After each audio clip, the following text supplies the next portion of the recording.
faktorë përbashkët në rritjen e adoleshentëve që ndodhë në vende tjera, njëjtë ndodhë edhe në Kosovë lera. Nuk mundemi me thonë që mundet me shku për pikëmëri një zhvillim, sikur në film, sikur në jetën reale. Se në fakt, me sa di, edhe vetë filmi nuk është që është i bazu me një ngjarje reale, por është një diçka që është improvizu edhe është, do më thonë, është marrë si për mbledhje për rasteve në përgjithësi që po ndëgjohet. Do të thotë, na çdo ditë jemi përballë mediave dhe po shohim raste dhune që po ndodhin në mes adoleshentëve, deri te vrasjet.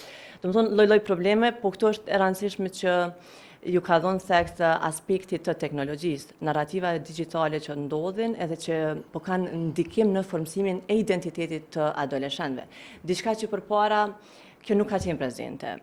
Adoleshentët kanë kërku me një vetën edhe me kriju qitë identitetin e tyre në raport me familjen edhe shoqërinë reale. Sot është një ndikim shumë i madh i teknologjisë që po bëhet në këtë.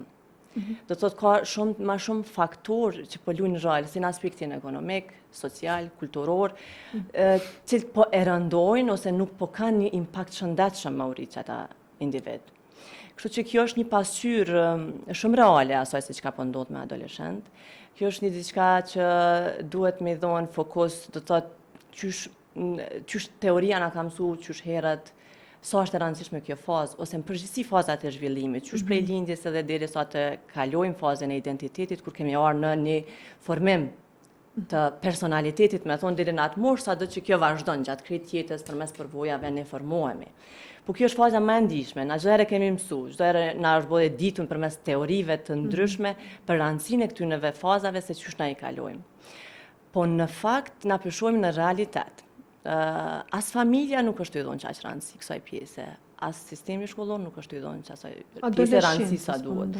Të gjitha fazave zhvillimit, se do të thotë adoleshenca është ajo që po i çet në pah mandej të gjitha mangësitë tjera që kanë mujt me ndodhë në fazat e mëhershme, cilat do të thotë kultivohen në raport me prindin, me personin kujdestar që ka qysh në ditët e para të lindjes.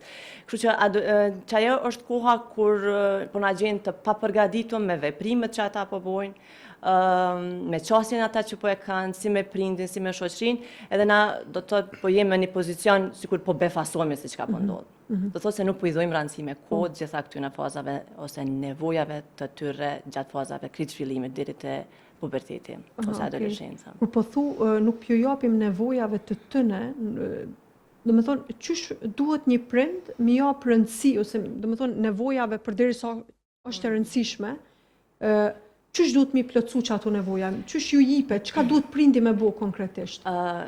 Në mirë e ciku dardoani që tha biologjia jo nuk ka ndryshu, në fakt a ka sot shumë rezultate ndryshme edhe shfaqjeve të sjelljes edhe vendimeve katastrofike që marrin adoleshentë sot. Është ajo biologji, është ajo organizëm.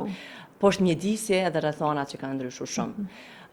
Përderisa na lindemi në aspektin biologjik me disa nevoja të kodume, bazike në organizmin tonë, lindemi me ato nevoja, të cilat presim me u plotësu prej të rriturve, prej kujdestarëve, prej prindit parashihet këtë rast.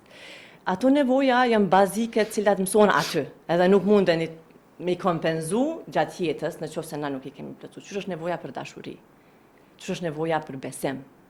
Patjetër duhet më ndalë të fazat e psikosociale të Erik Eriksonit. Është do të thotë 2 vjetori parë i lindjes do të thotë që fëmia fiton besimin ose përkundrazi nëse ka me stagnu me zhvillu qatë besim, ai ka me marr vetëm mosbesim për këtë botë.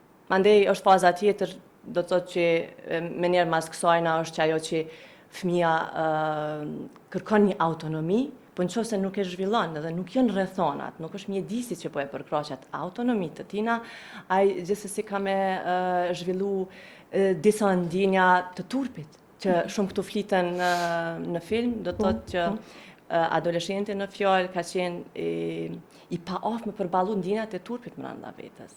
E ku çojnë këtu nëse vinë vazhdimisht u shtyp? Do thotë janë nevoja bazike të cilat duhet me u plotësu, ose në mënyrën qysh plotësohen, ose qysh nuk plotësohen, e ndërlidhat natyrën tonë se qysh kemi më shfaq në botë.